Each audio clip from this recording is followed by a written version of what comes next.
Hi friends, நீங்கள் இப்போ என்ன பார்க்குறீங்க? புளிச்சி மரம், புளிச்சிக்காய் நிறைய காய்ச்சிருக்கு. இதை இங்கிலீஷில் பிளிம்பி காய்ன்னு சொல்லுவாங்க. இது நல்ல புளிப்பாக இருக்கும். உப்பு மிளகு வச்சு சாப்பிட செம்மையாக இருக்கும். School age ஞாபகம்தான்.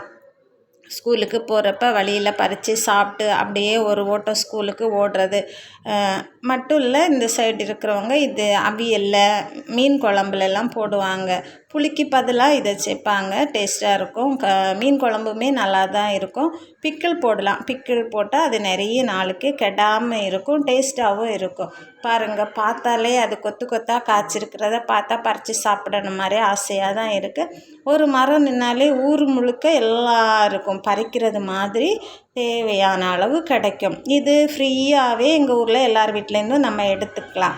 உங்களுக்கு இந்த செடி இருக்கா, இந்த காய் பிடிக்குமா அப்படின்னு கமெண்டில் சொல்லுங்கள். வீடியோ பிடிச்சிருந்தால் லைக் பண்ணி ஷேர் பண்ணுங்கள். இதுவரை இந்த சேனலை சப்ஸ்கிரைப் பண்ணலைன்னா ப்ளீஸ் சப்ஸ்கிரைப் பண்ணுங்கள். தேங்க்யூ.